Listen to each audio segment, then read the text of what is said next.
Have you ever wondered some of the crucial differences between when a fearful avoidant is just infatuated or attracted to somebody versus when they actually fall in love?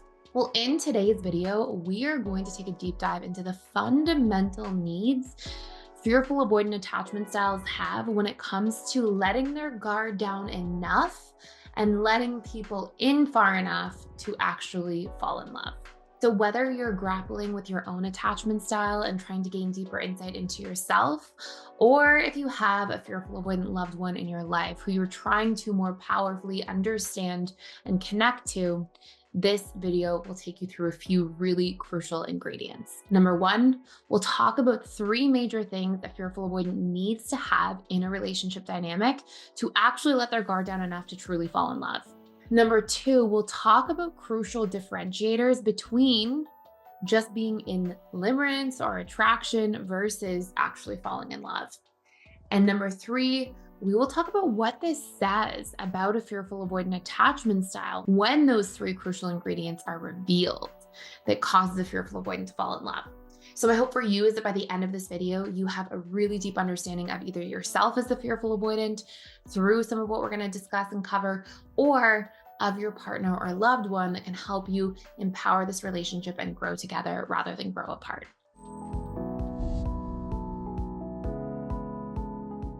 So, as I mentioned, fearful avoidant attachment styles need some crucial ingredients when it comes to falling in love. And believe it or not, you really won't see fearful avoidants open their guard enough to let somebody in deeply enough unless these ingredients are present.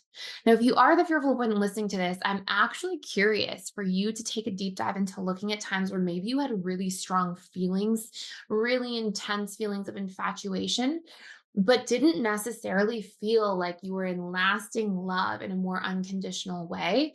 And if it may be because some of these crucial ingredients are missing. But before we even get into that, in order to understand the difference between whether you were just infatuated or in love, we have to talk about what those differences are really made up of.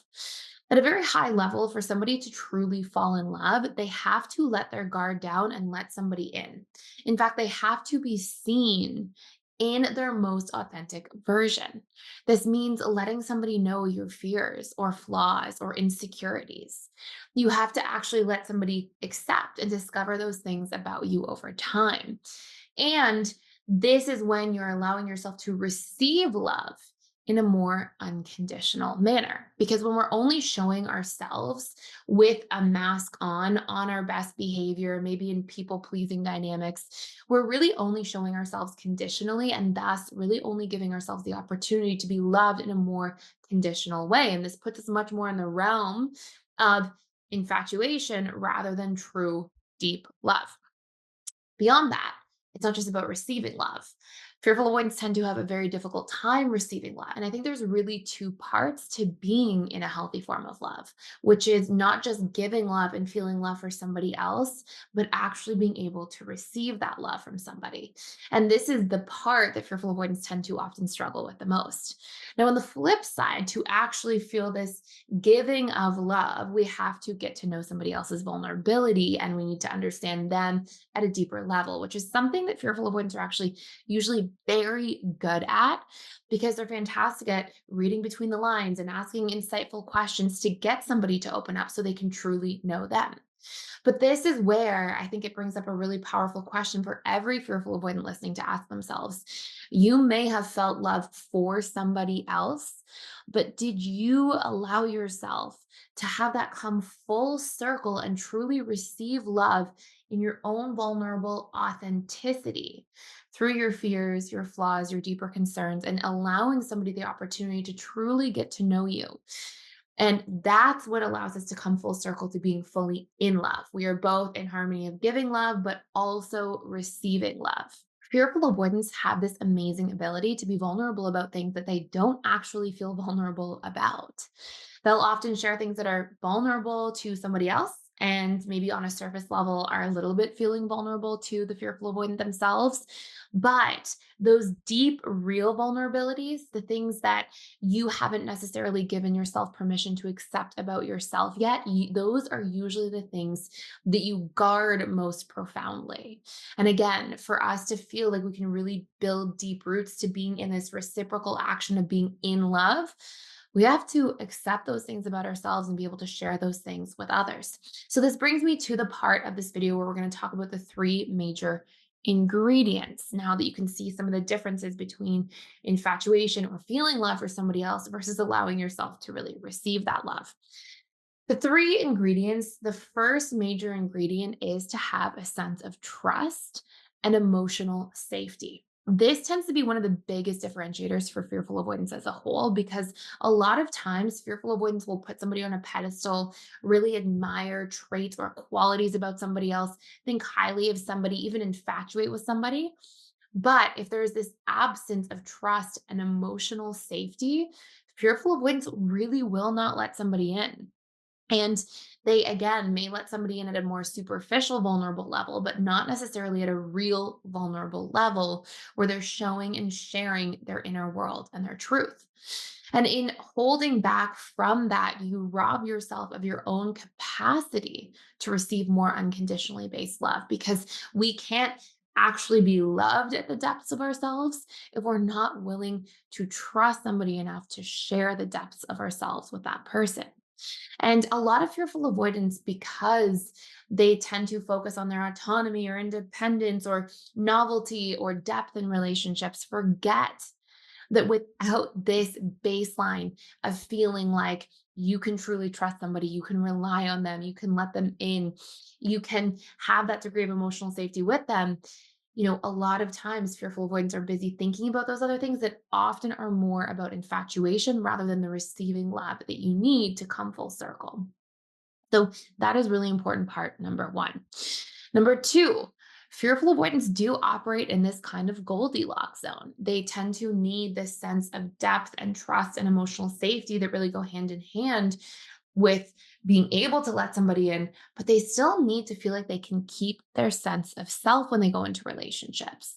Fearful avoidants so easily fall into codependent patterns, which makes it almost impossible to sustain healthy love. Why is this? Because the more codependent you are in a relationship dynamic, often the more self abandonment exists. The more we abandon ourselves, the more we will tend to resent somebody the moment they don't meet our needs the way that we expected. Because we're basically sitting there going, well, I'm abandoning my needs for you. How could you not do that back for me? It breaks the chain of reciprocity in relationships when that happens. And although it may seem like it's about the external person not being there for you, the actual roots are often that we're operating in this covert contract type of space, thinking that if I do enough things for you, you'll have to return the favor and love me back. But that is a band aid solution for trying to solve the problem that we talked about in point number one, which is if I don't really let somebody see me, I don't let them know my needs because I don't trust them and feel emotionally safe enough with them, then I'm left to only being able to relate to this person or really have them relate to me if I'm the fearful avoidant at a superficial level, which will leave me feeling like my needs are not met because I'm caught in this cycle of self abandonment. So, number two ingredient is really being able to have that space and time, if you are the fearful avoidant, to do things for yourself, to know your needs so that you can share those needs with somebody else, and to have that sense of self identity that remains strong when in relationship to another person. So it's really important to be mindful in that case of your boundaries and the places you do self abandon or you do buy your needs from somebody in the future by over giving in the present moment. And that's really what a covert contract is. It's all about this concept where you think if I just do enough and give this person enough, then it becomes okay to ask for something later. But that's not how it's supposed to work. We're supposed to feel safe and trust somebody enough to be able to ask and have a foundation of a relationship built upon that to begin with. And point number three is the fearful avoidant needs to be seen and received with a sense of acceptance. Now, funnily enough, we have all these other ingredients that tend to be important when it comes to a fearful avoidant building connection. Fearful avoidants do value depth and novelty and exploration in relationships and learning and growth. But without these first three ingredients as the foundation first, number one, trust and emotional safety, number two, independence or sense of self, and number three, to be seen and accepted, without those things really being there to build that solid foundation, we won't be able to have a relationship last beyond the power struggle stage the vast majority of the time. And we won't be able to drop the mask and feel comfortable enough to truly let somebody in. Going back to this one sided love story where fearful avoidants often can feel love towards somebody else, but are often blocking themselves from actually receiving that love back from that very same person. Also, a quick reminder just before I dive into some of the content of this video, we do this once a year. It's a free 14-day site-wide trial to everything at the Personal Development School. And I will tell you more about it at the end of the video if you want to join in. Again, fully free just for a limited time. Now, I think this raises a really important question, which is, what does this say about the fearful avoidant attachment style as a whole? And I think something really profound to dive into here is that the fearful avoidant attachment style, just like any other insecure attachment style, tends to outsource or kind of farm out their needs with others in the places that they most feel a sense of learned helplessness in the relationship to self. Now, what does that actually mean? Well, if we take a close look at those three foundational ingredients that are necessary to receive love from others, there are often three places in your relationship to self that you are actually blocked. In other words, fearful avoidants often don't show up consistently enough for their own self trust. If you are a fearful avoidant who constantly betrays your own boundaries to please others, or says yes when you really mean no, and don't take the time to really consider what your boundaries are, you leave yourself with a lack of self trust and emotional safety in the relationship to self, which then we will outsource onto somebody else, hoping that that person will just be trustworthy enough and safe enough to be able to grant that for us. But a powerful part of healing when it comes to becoming securely attached means learning how to emotionally consider yourself and actually show up for your own boundaries to build that sense of trust and emotional safety in your own domain, which thus allows you to build that bridge with somebody else and actually receive that reciprocity of love.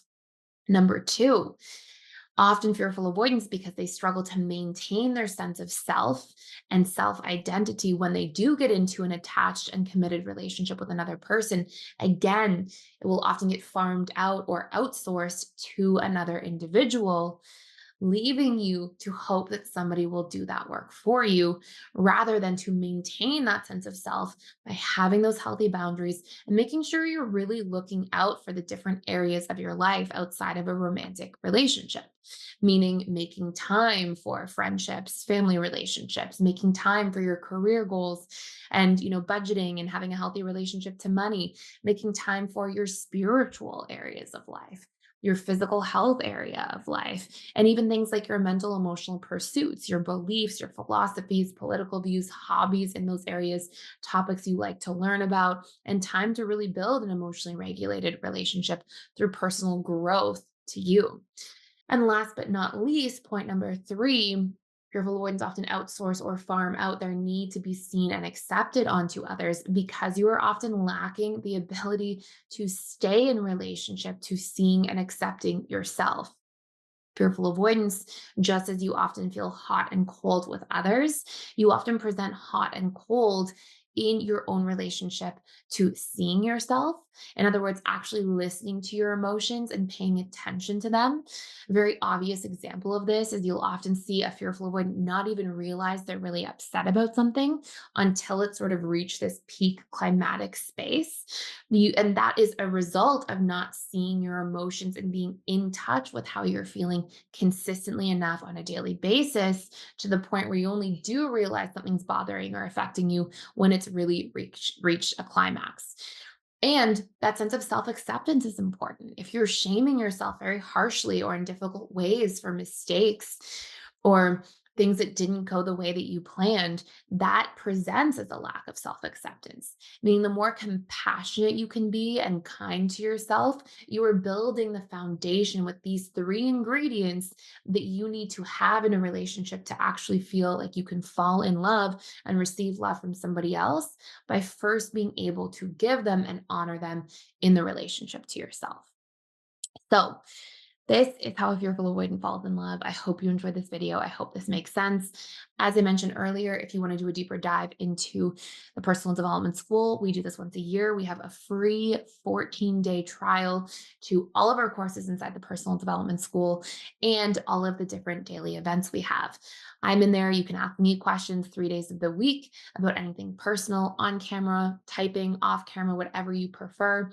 And we have daily events and support groups with trained coaches, counselors, or other facilitators that you can join into the personal development school to gain that extra support around as well. And again, all of this is for free with every single course, including the Fearful Avoidant to Securely Attached program, all for just this limited time that we do once a year.